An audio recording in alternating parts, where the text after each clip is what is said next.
Charlie from TV6 here with Sing It Loud at Mojoe's. And first of all, how did you guys start off as a band? Well, pretty much, we were all in other bands that were from the Minneapolis, Minnesota kind of area, and we all just kind of came together. Me and Kieran were in two bands that had played together, and we were called The Semester, and his band was called When I Turned 7. And me and him and Ben were kind of like, hey, if our bands ever break up, we should join together and start a band. And that's pretty much exactly what happened. That's how we started. And how did you guys get signed to Epitaph Records? Well, we got the opportunity to open for Motion City Soundtrack for one of those secret shows, and it was at a small venue in Minneapolis. And their guitar player Josh watched us play, and he's like, "Hey, I really like your guys' band. I'd really like to help you guys out with your song structure and writing music."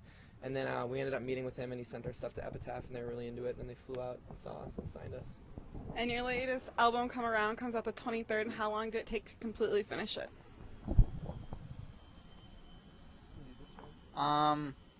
We started recording at the end of December, beginning of January, and took about a whole month. We were done by the end of January, and yeah, that's about it. Not too bad. How has your music changed since you guys first started as a band? Our music has changed more now because all of us had more to do with the writing. At first, it was more just Kieran because it was kind of like his side project called Summertime. But then when this band started, he had his songs that he kind of already had written, and our EP was almost done when all of us joined the band. And now since we've all been in it, we all got to write together and make our real Sing It Loud sound. And how is the Reason to Believe tour coming along for you guys? The tour it's fun being out with Valencia again, and now it's even more interesting with the opening band Cash Cash. And Ben and I used to be in old bands a long time ago, and we played with Single File in different bands, and now we're on tour with them, so it's cool. And what's the best lesson or skill you guys have learned while out on tour? Oh boy, lesson or skill. What do you think, Pat? Oh yeah. Oh, here's a good skill to all you kids who eat a little too much, like myself.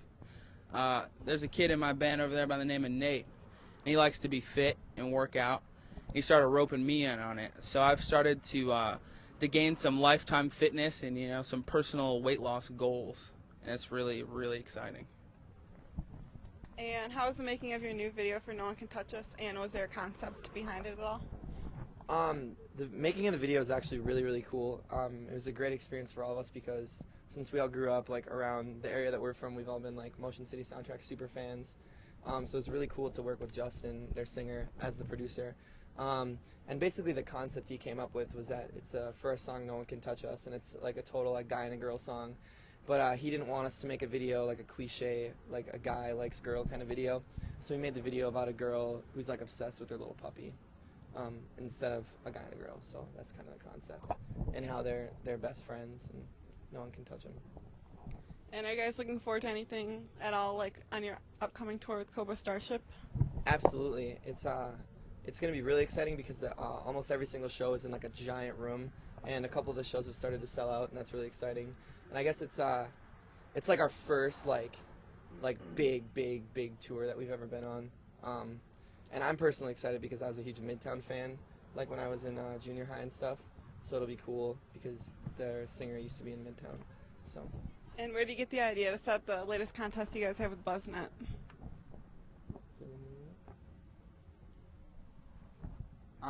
It's just something one of our sponsors wanted to do with us and a band called Danger Radio that a few of us have known for a while, and I don't know, it'd be kind of cool, kind of involve Nate on his end of things, so yeah.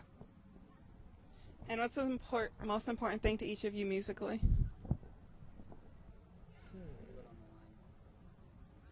Most important thing musically? Oh boy. I have no idea. How about, just rocking and rolling? That's important to me. You just gotta be badass. You gotta rock and roll. Right, Charlie Fox? I guess the most important thing for me, and my favorite thing about music or playing music is actually performing it live. I get very bored when I'm like recording or writing music or doing anything like that. It's easy to get to like lose track and stuff, but I just love performing. Never gets old. One thing I love musically that is the best fun is the fans. The best fun? Get off. I'd say the most important thing musically to me is That's a hard one. it is hard. It's a hard one. It's a broad one. It is very broad.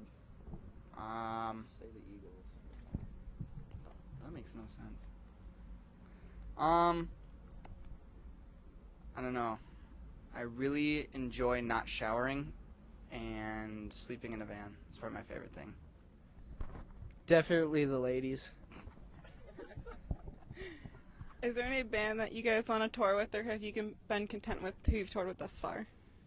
I think we're all really content thus far, but we should go down and say the band we'd like to tour with. I think. Pete Wentz, I'm talking to you, bro. Fall Out Boy, take me out. Haley, Paramore, take us out. I would flip out. I think two bands I'd really like to tour with are Jimmy Eat World and Newfound Glory. Those are one of my favorites. I would like to tour with John Mayer and John Mayer.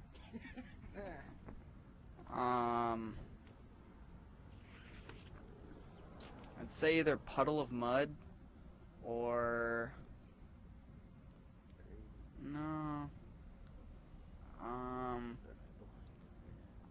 No, I was a big Tool fan too, or Linkin Park. I'd have to say the starting line, but they broke up. But when they do their reunion tour, we'll be on it. I hope. It'd be cool. It's fun. And what's the biggest challenge you guys have faced as a band?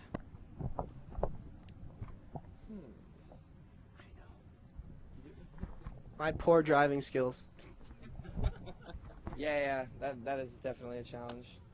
I think the most challenging thing for us was the first like long tour that we did was with a tour called We the Kings, or with a band called We the Kings. I mean, sorry, and we'd never been on a tour that was like a month and a half long, and like almost all the drives were overnight, and we didn't have enough money to stay in hotels, and it was really a grueling process. And that was definitely something that we kind of got thrown into and had to deal with, but it ended up okay, and it helped us out a lot. How do you guys connect with your fans? Well, my favorite thing about shows is when they're kids at them, I can just go up to them and talk to them, and sometimes they're excited to see me, sometimes they're not. But no matter what, they're there, and we hang out and watch the bands that we love, and it's just always a good time. And then when we're on stage, they dance with us, we dance with them. It's pretty gnarly. And where do you guys see yourself as a band in 5 years?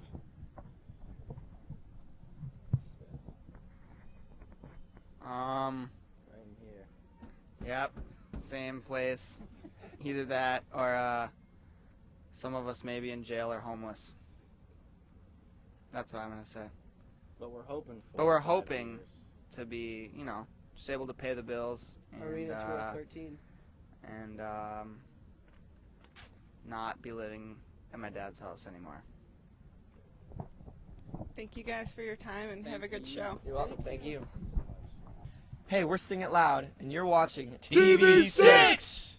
I've got a